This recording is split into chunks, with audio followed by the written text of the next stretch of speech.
यह बहुत ही खूबसूरत आइलैंड को दिखाते हुए, जहाँ समंदर के बीचों बीच हम एक कश्ती को देखते हैं जिसमें एक लड़का तीन लड़कियों की तस्वीरें बना रहा था। लेकिन इसी बीच पानी में एक शार्क भी घूम रही थी और फिर तभी हम एक बड़ी सी शार्क को देखते हैं जिसके चार सर थे। वो देखते ही देखते उस शार्क पर हमला कर देती है जो वहाँ घूम रही थी, जिससे पानी में खोने खोन हो जाता। तभी कश्ती में मौजूद एक लड़की पानी में खोन को देखती है और बाकियों को भी बताती है, जिसके फौरन बाद ने शार्क के ऊपर वाला हिस्सा भी दिखाई देता है जो कि इन्हीं की तरफ आ रही थी। लेकिन ये लोग उससे डरते नहीं, उल्टा वो लड़का उस शार्क की तस्वीरें बनाने लगता है। लेकिन वो शार्क तो तेजी से उनकी तरफ बढ़ रही थी और देखते ही देखते इनकी कश्ती पर हमला कर देती है और एक एक झटके में सबको मारकर खा जाती है। पानी से बाहर आने पर हम इस चार सर वाले शार्क को देखते हैं। उसका साइज बाकी शार्क के मुकाबले काफी बड़ा था। फिर हमें एक पुलिस स्टेशन दिखाया जाता है जहाँ एक ऑफिसर जिसका नाम स्टर्लिन था, वो मोबाइल पर इसी हादसे की खबर सुनता, जिसके बाद वो अपने साथी के साथ उस जगह को चेक करने के लिए चला जाता है, ये पता लगवाने के लिए कि उनकी मौत कैसी हुई। लेकिन इन्हें वहाँ सिवाय कैमरे के कुछ नहीं मिलता। फिर जब वो इस कैमरे को चेक करते हैं तो इसमें इन्हें उस चार सर वाले शार्क की तस्वीर मिल जाती है, जिसे देखकर वो काफी हैरान हो जाते हैं। इन्हें लगने लगता है कि जरूर उन चार लोगों को इसी शार्क ने मारा होगा।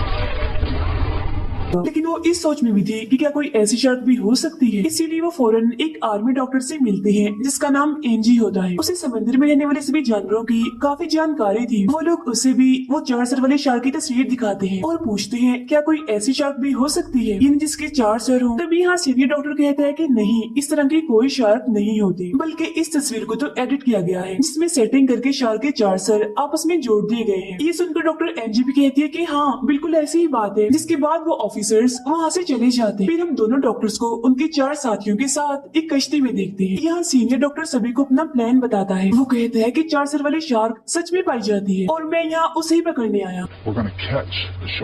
क्योंकि मेरा वाटर टैंक ठीक से नहीं चल रहा, लोग उसे देखने आते ही नहीं, जिस वजह से मेरा काफी नुकसान हो रहा है। और अगर मेरे वाटर टैंक पे चार सर वाली शार्क होगी तो सोचो मुझे कितना फायदा होगा। उसे देखने के लिए तो लोगों की भीड़ लग जाएगी और मैं बहुत सारे पैसे कमा सकूंगा। अब वो लोग कश्ती में बैठकर उस शार्क को पकड़ने निकल जाते। समंदर के बीच में जाकर वो मछली का खून पानी में फेंक देते हैं। फिर कश्ती के नीचे कैमरा लगाकर नजर रखने लगते हैं। शार्क के आने का इंतजार भी करने लगते हैं। अब खून को सूंघते हुए आखिरकार वो चार सर वाले शार्क यहाँ पर आ ही जाती है, लेकिन वो कश्ती में लगे कैमरे पर हमला करके उसे तोड़ देती है। इसके बाद वो कश्ती पर भी हमला करती है और उनके एक साथी को पकड़कर अपने साथ ले जाती है। पानी में आने के बाद वो उसे मारकर खा जाती है। ये देखकर बाकी लोग काफी डर जाते हैं, उनकी हालत खराब हो जाती है। तब इतनी ही देर में वो दोनों ऑफिसर्स यानी स्टर्लिन और उसकी साथी कश्ती में आ जाते हैं। वो लोग स्टर्लिन को बताते हैं कि हमारे साथी पर एक अजीब सी शार्क ने हमला करके उसे मार दिया है। तभी स्टर्लिन उन्हें उस चार सर वाले शार्क की तस्वीर दिखाते हुए पूछता है क्या ये वो शार्क है। तब वो लोग हैरान होते हुए कहते हैं कि हाँ बिल्कुल यूं ही शार्क है। ये सुन दोनों ऑफिसर इस केस पर काफी गहराई से सोचने लगते हैं और फैसला करते हैं कि हम लोगों का इस समंदर पर आना ही बंद कर देंगे, क्योंकि यहाँ पर लोगों का आना किसी खतरे से खाली नहीं है। अब हम समंदर में उसी शार्क को देखते हैं जो अपना अगला शिकार ढूंढने के लिए बेचैन थी। इसी बीच एक मछुआरा समंदर में अपनी कश्ती लेकर आया हुआ था ताकि वो मछली पकड़ सके, लेकिन अचानक वो शार्क उसकी कश्ती पर बुरी तरह हमला करके उसे पलट देती है। जैसे वो मछुआरा पानी में गिरता है वो उस पर हमला करती है और अपने चार खौफनाक दिखने वाले मुंह से उसे खा जाती है। अगले दिन एनजी और वो सीनियर डॉक्टर फिर से शार्क को पकड़ने के लिए अपने साथियों को मना रहे थे, लेकिन अपने साथी की मौत की वजह से वो अभी भी काफी गहरे सदमे में थे और डरे हुए भी थे। लेकिन फिर भी आखिरकार वो इसके लिए मान ही जाते हैं। फौरन बाद वो लोग उस जगह पर पहुंचते हैं जहाँ सारी कश्तियाँ लगाई जाती थी। यहाँ उनकी मुलाकात एक शार्क हंटर से होती है, इन्हें शार्क का शिकार करने वाले से। इसे दरअसल डॉक्टर एनजी ने ही बुलाया था और ये उसका काफी अच्छा दोस्त भी था। दोनों एक दूसरे को काफी पसंद करते थे। अब ये लोग कश्ती लेकर यहाँ से निकल जाते हैं और शार्क को पकड़ने के लिए। फिर हम समंदर की गहराइयों में एक रिसर्च टीम को देखते हैं जो यहाँ किसी चीज की जांच करने आए थे, लेकिन तभी उनमें से टीम की एक लड़की दूसरी साइड पर सबसे अलग चली जाती है और वो शार्क उसे देख लेती है और उसका पीछा करने लगती है। फिर फौरन उस पर झपट कर उसे खा जाती है। यही हम एक दूसरी कश्ती को देखते हैं जिसमें कुछ लोग थे और वो यहाँ घूमने आए हुए थे। तभी उन्हें पानी में व्हेल दिखाई देती है जो किसी लहर की तरह अपने जिस्म को हिला रही थी। वो इन्हें बहुत प्यारी लगती है और ये लोग उसकी तस्वीरें बनाने लगते हैं। तभी अचानक चार सर वाली शार्क यहाँ भी आ जाती है और देखते ही देखते उस व्हेल पर झपट पड़ती है। वो उस पर इतना बुरा हमला करती है कि जान से मार डालती है। अब ये देखकर तो कश्ती में मौजूद सभी लोग काफी दंग रह जाते हैं। उन्हें यकीन ही नहीं आता अपनी आंखों पर कि उन्होंने ये क्या देख लिया। अब वक्त को जाया किए बगैर कश्ती का मालिक फौरन इस बारे में पुलिस को बताता है। उसकी बात स्टर्लिन भी सुन लेता है और जल्दी से उस शार्क को पकड़ने के लिए निकल पड़ता है। लेकिन उधर वो शार्क अब उनकी कश्ती की तरफ ही बढ़ रही थी, जिसे देखकर कश्ती का मालिक सब लोगों को संभालता है और किनारे की तरफ तेजी से अपनी कश्ती दौड़ाने लगता है। तभी स्टर्लिन भी अपने 2 ऑफिसर्स को लेकर यहाँ आ जाता है उनकी मदद करने के लिए। अब कश्ती का मालिक एक एक करके सभी लोगों को कश्ती से उतार लेता है। इसके बाद एक ऑफिसर की नजर शार्क पर पड़ जाती है जो इन्हीं की तरफ ही आ रही थी। वो उस शार्क पर गोलियां चलाने लगता है, लेकिन वो शार्क एकदम से बाहर आकर उस पर हमला कर देती है और उसे खाने में मिनट भी नहीं लगाती। उसे मारने के बाद अब शार्क उस शार्क हंटर की कश्ती की तरफ बढ़ती है, लेकिन वो लोग तो पहले ही तैयार थे क्योंकि वो शार्क के जिस्म पर एक ट्रैकर लगाना चाहते थे जो असल में एक डिवाइस होती है किसी भी चीज पर नजर रखने के लिए, उसे ढूंढने के लिए। इसीलिए अब जैसे ही शार्क उन पर हमला करने के लिए पानी से बाहर आती है तो सही मौका देकर शार्क हंटर गन से शार्क को मार कर उस पर वो ट्रैकर लगा देता है। लेकिन वो शार्क यहाँ भी अपना शिकार नहीं छोड़ती। वो दोबारा से बाहर निकल कर उनकी एक साथी पर हमला करती है, उसे पानी में ले जाकर बुरी तरह मारकर खा जाती है।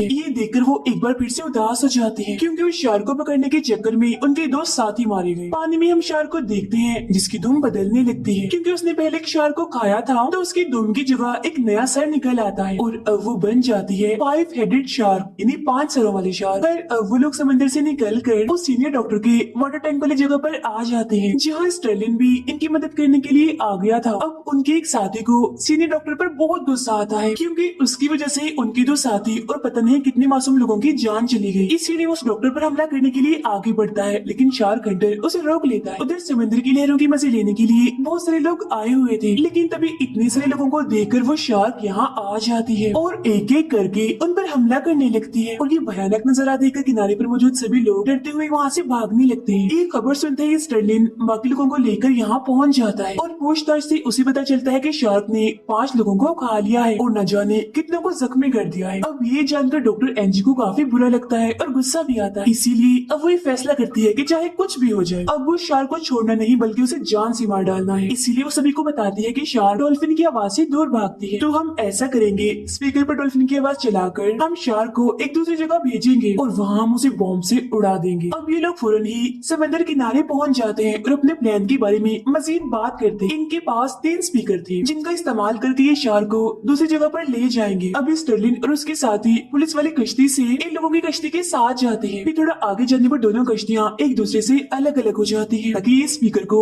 ठीक जगह पर लगा सके। यहाँ सीनियर डॉक्टर सभी से माफी मांगता है कि सारी गलती मेरी है, सब मेरी वजह से हुआ है, मैं शर्मिंदा हूँ, मुझे माफ कर दीजिए, मैं लालच में आ गया था अपने वाटर टैंक को बचाने के लिए। अब एनजी स्पीकर को पानी में उतारती है, लेकिन उसकी आवाज सुनकर शार्क गलत जगह पर चली जाती है, यानी जहाँ उसे ये लोग भेजना चाहते थे वो वहाँ जाने की बजाय कहीं और चली जाती है और वो जगह थी स्टर्लिन की कश्ती के बहुत पास। लेकिन ट्रैकर की वजह से स्टर्लिन को पता चल जाता है कि शार्क उनकी कश्ती की तरफ ही आ रही है, मगर फिर अचानक से उन्हें शार्क का सिग्नल आना बंद हो जाता है क्योंकि अब शार्क उनकी कश्ती के बिल्कुल नीचे आ गई थी। स्टर्लिन के साथ गेंद लेकर शार्क को पानी में ढूंढने लगती है, लेकिन ये देखकर शार्क उनकी कश्ती को जोर से टक्कर मारती है जिसकी वजह से उसके साथी बेकाबू होकर पानी में गिर जाती है। तभी फौरन ही वो शार्क उस पर हमला करके उसके जिस्म के टुकड़े टुकड़े कर देती है और खा जाती है। ये देख स्टर्लिन अपने साथी को बचाने के लिए शार्क पर गोलियां भी चलाता है, लेकिन अब काफी देर हो चुकी थी, इसका कोई भी फायदा नहीं था। उसे खाने के बाद शार्क स्टर्लिन को खाने के लिए उसकी तरफ बढ़ती है। वो कश्ती पर हमला करके पंखों को तोड़ देती है जिससे उसकी कश्ती वहीं पर ही रुक जाती है।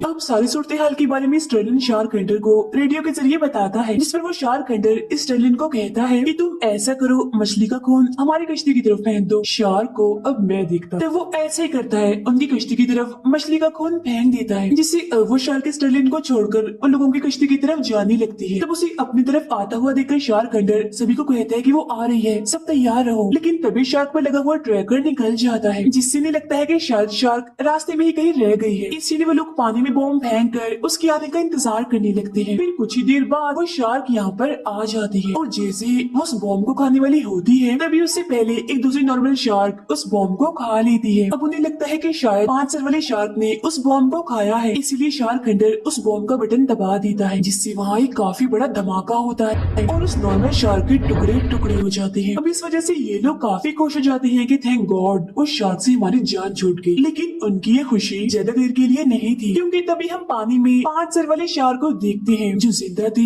और उस शार्क के जिस्म के टुकड़ों को खा रही थी। अब वो गुस्से में आकर उनकी कश्ती की तरफ तेजी से बढ़ती है। वो उस कश्ती पर भी हमला करके उसके पंखे तोड़ देती है, जिससे वो कश्ती यही रुक जाती है। अब इस सब के बारे में शार्क हंटर स्टर्लिन को बताता है और मदद बुलाने के लिए कहता है, जिस पर वो उसे कहता है कि ठीक है, रुक जाओ, घबराओ नहीं, मैं पुलिस हेलीकॉप्टर यहाँ मंगवाता हूँ। वो शार्क अब कश्ती को जोर से टक्कर मारती है, जिससे एक लड़की पानी में आके गिरती है। ये देखकर उसका दोस्त उसे बचाने के लिए पानी में कूद पड़ता है, जिसके बाद दोनों तैरकर कश्ती में आने लगते हैं। लेकिन वो शार्क भी उनके पीछे ही थी, तेजी से उनकी तरफ बढ़ रही थी और थोड़ी ही देर में वो उनके बहुत पास आ जाती है। ये देख सीनियर डॉक्टर एक हथियार शार्क को फेंक मारता है, जिस वजह से वो यहाँ से चली जाती है। लेकिन उस हथियार से बंधी हुई रस्सी गलती से सीनियर डॉक्टर के पैर में फंस जाती है और खींचकर उसे पानी में ले जाती है। लेकिन शार्क तो पहले ही पानी में उसका इंतजार कर रही थी। वो उस पर एकदम से हमला करके उसे खा जाती है। लेकिन सभी लोग काफी डर जाते हैं और समझ जाते हैं कि अगला नंबर हमारा है। वो शार्क हमें भी नहीं छोड़े। लेकिन शार्क हंटर उन्हें गन देता है और हौसला देते हुए कहता है कि हमें इतनी जल्दी हार नहीं माननी चाहिए। हम शार्क को रोकेंगे, लेकिन अगर हमारे नसीब में मरना ही हुआ तो हम डट कर उसका मुकाबला करेंगे। तभी शार्क दोबारा से उनकी कश्ती पर हमला करने के लिए आने लगती है। ये देखकर शार्क हंटर सभी को गोलियां चलाने के लिए कहता है, जिस वजह से शार्क बौखला जाती है, उसका ध्यान भटक जाता है और वो दूसरी साइड पर चली जाती है। तभी वो लोग देखते हैं कि उनको बचाने वाला पुलिस हेलीकॉप्टर यहाँ पर आ चुका है। फिर जैसे वो हेलीकॉप्टर इनकी तरफ जा ही रहा था, तभी पानी से बाहर आकर शार्क ऊपर की तरफ कूदती है और हेलीकॉप्टर पर हमला करके पानी में ले जाती है। अब उनकी कश्ती की तरफ ही आ रही थी, जिसे देखकर शार्क हंटर बचे हुए बॉम्ब को हुक में लगा देता है और एनजी के दोस्त को दूसरी तरफ से जाल पानी में फेंकने के लिए कहता है। और अब जैसे शार्क इस जाल की तरफ आती है, तभी शार्क हंटर भी पानी में कूदकर उस हुक को शार्क के जिस्म पर लगा देता है, यानी जिसमें बॉम्ब लगे हुए थे। जैसे ही शार्क कश्ती से दूर जाती है, वहाँ एक काफी बड़ा धमाका होता है। अब ये देखकर सभी लोग काफी घबरा जाते हैं, क्योंकि उन्हें लगता है कि शार्क हंटर भी उस शार्क के साथ ही मारा गया। लेकिन तभी अचानक पानी से निकलकर वो कश्ती पर आ जाता है, यानी वो जिंदा था, जिसे देख सभी लोग काफी खुश हो जाते हैं। फिर वो शार्क हंटर एनजी के गले लगता है और उसे पूछता है, क्या तुम मुझसे शादी करोगे? क्योंकि दोनों ही एक दूसरे को काफी पसंद करते थे, इसीलिए वो भी खुशी खुशी शादी के लिए मान जाती है। अब आखिर में सभी लोग काफी खुश थे कि उन्होंने बहादुरी से उस खूंखार शार्क का मुकाबला किया और आखिरकार उसे जान से मार दिया। ये फिल्म यहीं पर खत्म हो जाती है।